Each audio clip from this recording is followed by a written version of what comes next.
안녕하세요, 제롬입니다. 삼성이 만들면 다릅니다라는 슬로건으로 시작되는 옛날 광고가 있었죠.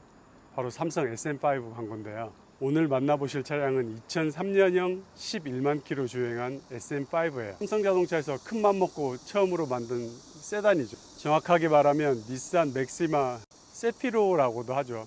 그 차를 베이스로 만든 차량인데 거의 모든 부품을 일본 닛산에서 공수를 해왔기 때문에 부품값도 많이 비쌌죠. 1998년에 초기형, 그 다음에 마이너 체인지, 2005년에 페이스리프트까지 총 8년간 생산을 했어요. 이 차는 지금 정직하게 SM520이라고 붙어 있는데 딜러분들이 서비스로 520V나 525V로 이렇게 딱 탁송하실 때 박아주시곤 했었죠.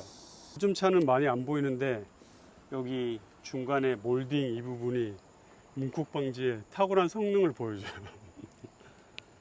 엔진 같은 경우는 세계 10대 엔진으로 선정된 VQ 엔진이 들어갔어요. 그래서 옛날 SM5를 찾으시는 분들은 이 초창기 모델을 찾으시는 분들도 많았어요.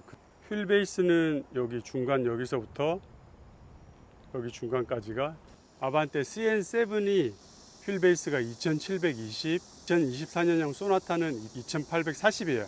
당시에 경쟁 차량으로 EF 소나타, 기아 크레도스, 대우 레간자 등이 있었는데 그 중에서는 제일 큰 차였어요. 그래도 그 당시에 현대나 대우 같은 경우는 엔진 실린더 블럭을 주철로 만들었었는데 이 차는 알루미늄으로 만들었어요.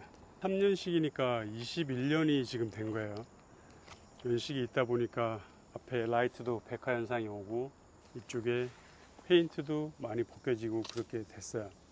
근데 옆을 이렇게 자세히 살펴봐도 녹슬거나 그런 쪽은 없네요. 페인트만 노화가 진행이 됐고 바디 같은 경우는 대체적으로 다 깨끗해요. 요즘 추세에 맞게 여기 후방 카메라도 달려 있어요. 위에는 샤크 안테나도 달려 있습니다. 자, 실내로 들어가 보면 여기 키 같은 경우는 이렇게 넣었다가 뺄 때는 옆에 여기 버튼을 눌러야 돼요. 눌러서 이렇게 빼야 돼요. 기아에 보면 여기 오버드라이브라고 있는데 요즘 차들에 들어있는 킥다운이랑 같은 그런 식이에요. 자동 4단이니까 4단에 있다가 여기 오버드라이브를 딱 누르면 기어가 3단으로 내려오죠. 기어를 다운시프트를 시키려고 그렇게 하는 거죠. 그리고 엔진 브레이크 쓸 때 시트 같은 경우는 이게 직물 시트고요. 더우니까 시동을 한번 걸어 보겠습니다. 이야, 경쾌하게 걸리네. 에어컨 한번 켜볼까요? 에어컨도 빵빵하게 나와요.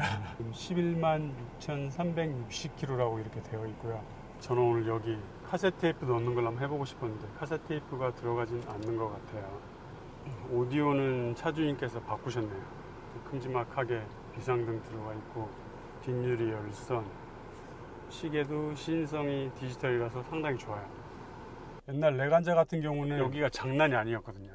몇 년 딱 지나고 나면은 이게 이렇게 뒤집어지면서 보통 보면 저기 안에다가 피스로 이렇게 딱딱딱 이렇게 고정시키는 사람들이 되게 많았었어요. 근데 진짜 21년이 됐는데도 아직까지 엄청 좋아요. 출발해 보겠습니다. 원래 이 차가 기아 1단에서 2단 바뀔 때 그때 좀 미션에 말들이 많았었죠. 변속 충격이 심해가지고 역시나 이 차도 피해가진 않는데 그래도 야, 미션도 느낌 좋고 느낌 좋네. 진짜 잘 만든 차 같아요. 야, 과속방지턱 넘을 때도 괜찮아요. 아스팔트가 상태가 좀 안 좋은 동네라서 그런데 일반 도로를 이렇게 달려보면 야, 이거 보세요. 와, 21년 된 차라고는 믿기지 않을 만큼 진짜 잘 나가네. 진짜 명차는 명차 같아요. 진짜 잘 만든 차 같아요. 삼성에서 롱런하는 차들은 항상 이유가 있어요. 바꾸려면은 철저히 바꿔. 마누라 자식 빼고는 다 바꿔봐 라는 고 이건희 회장님의 말씀처럼 진짜 마음 단단히 먹고 만든 삼성 SM5 리뷰를 해봤습니다. 오늘. 아직도 이 차들이 진짜 전국 방방곳곳에 가면은 다 있어요. 이렇게 오래 탈 수 있는 이유가 있었겠죠. 이상 제롬쿠였습니다. 시청해주셔서 감사합니다.